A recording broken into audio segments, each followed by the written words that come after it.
The year 2025 is poised to significantly impact strategic investment decisions. This discussion will explore 9 optimal assets for wealth accumulation and financial security. Number 1. Dividend-paying equities. Dividend stocks refer to equities that distribute dividends to shareholders at regular intervals. Dividend payments may be disbursed in the form of shares or cash. Assuming a company provides a 5% dividend yield, and its stock price remains constant at $20 per share throughout the year, an individual possessing 100 shares has the choice to either receive $1 per share in cash or to reinvest in the purchase of 5 additional shares over the span of 1 year. Dividend stocks represent an effective strategy for enhancing investment growth over time. It is essential to avoid selecting stocks solely based on their dividend yield.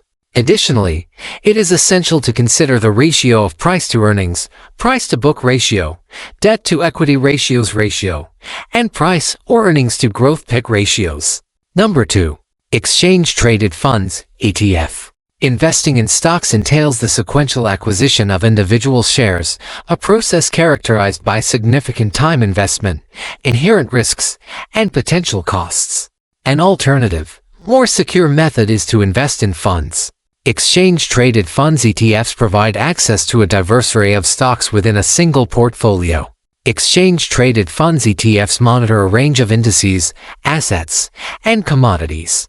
Examples of investment vehicles include healthcare ETFs, communications ETFs, construction ETFs, currency funds, and equity funds.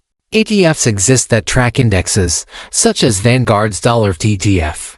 Investors may engage in the buying and selling of ETFs through brokerage firms such as Schwab and Fidelity. Prices fluctuate throughout the day. The majority of ETFs are managed passively, indicating the absence of active fund managers reallocating assets. Typically, these are automated. However, certain exceptions exist, such as DollarArk, which is actively managed. Please subscribe to our channel as it motivates us to make more new video for you all. Number 3. Index funds. Index funds are managed passively and are designed to replicate the performance of specific benchmarks. The primary distinction between ETFs and index funds lies in their trading mechanism, as ETFs are transacted at market prices throughout the trading day, while index funds are purchased or redeemed at the net asset value at the close of the trading day. Index funds typically exhibit low costs and have the potential to generate substantial returns over extended periods. Number 4. Mutual funds.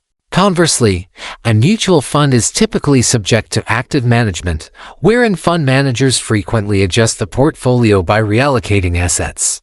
Index funds and ETFs aim to replicate the performance of indexes, whereas mutual funds seek to outperform them.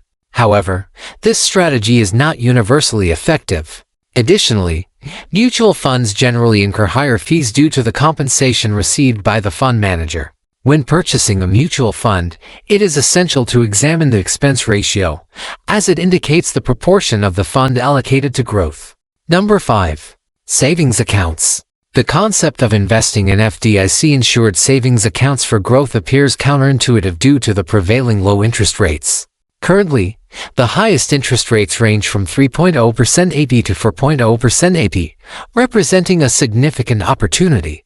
The prevailing lowest interest rates in the market are below 0.05% AP, which is notably inadequate. However, savings accounts that offer elevated interest rates, referred to as savings accounts with high rates of return HYSA letters, can still yield modest returns. For instance, parking $25,000 in a high-yield savings account with an annual percentage yield of 0.40% would yield approximately $100 in interest by the year's end. This assumes no additional contributions are made and that the interest rate remains constant at 0.40%. A further consideration is that the United States savings accounts are subject to a transaction limit. Regulation D permits banking customers to execute a maximum of 6 withdrawals or transfers within a monthly billing cycle. This may lead to frustration for individuals who require regular access to their funds. However, it may also lead to reduced expenditures, resulting in increased savings in your bank account. Number 6.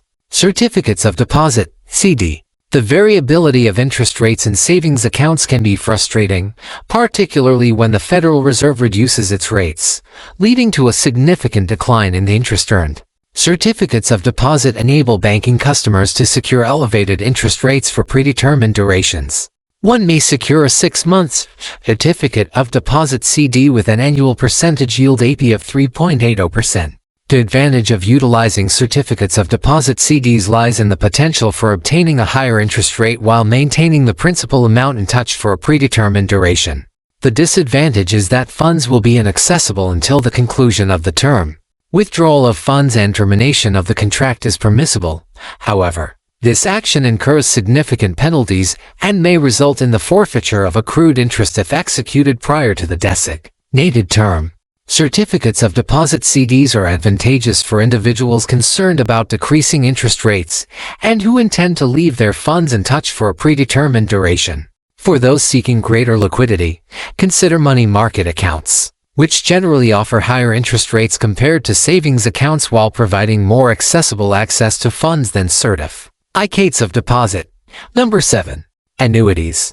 Annuities are financial products that provide a series of payments made at equal intervals. They are commonly used for retirement planning and can be structured in various ways to meet the needs of the investor. An annuity represents a long-term investment vehicle. This asset is issued by an insurance provider. Purchasing an annuity allows for the receipt of a fixed monetary amount on a continuous basis.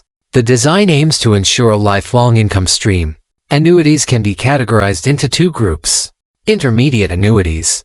This annuity entails a single lump sum payment that is subsequently disbursed as periodic payments over a predetermined duration. Purchasing an intermediate annuity provides immediate access to guaranteed income. Deferred annuities require an initial lump sum payment or periodic premium payments, which subsequently yield guaranteed payments at a future date. Number 8. Bonds. Bonds are instruments utilized by corporations and governments to raise capital. Purchasing a bond entails acquiring debt from an issuer, who commits to repaying the principal along with interest. Bonds are typically considered secure investments due to their lower volatility compared to stocks. However, a disadvantage is that one may need to wait for the bond certificate to mature in order to redeem it. Therefore, if liquidity is a priority, exercise caution when investing in bonds. Common types of bonds include various classifications based on their characteristics and purposes.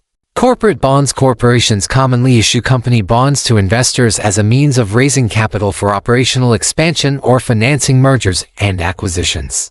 Treasury bonds are issued by the federal government to fund debt obligations. These bonds represent a low-risk investment option. High-yield bonds, commonly referred to as junk bonds, are generally issued by companies that exhibit a heightened risk of default. Consequently, they typically exhibit elevated interest rates. Municipal bonds, commonly referred to as munis, are debt securities issued by local governments to finance infrastructure projects such as bridges, roads, and railroad stations. Number 9. Real estate assets. There exists a significant distinction between purchasing a residence for personal occupancy and engaging in real estate investment. Presented below are several prominent real estate opportunities worthy of consideration. Rental properties. Rental properties are real estate assets acquired for the purpose of leasing to tenants, which may include single-family homes or multi-family dwellings. These properties have the potential to produce residual income with each payment made by renters. Short-term rental properties exist in vacation towns, while long-term rental properties are found in urban areas and cities. It is possible to lease your existing space via Airbnb. The 9 assets presented may serve as a pathway to economic development in 2025. However, it is essential to recognize that successful investments are predicated on thorough research and decisive acting. If you found this information valuable, please consider liking, subscribing, and activating notifications for additional insights.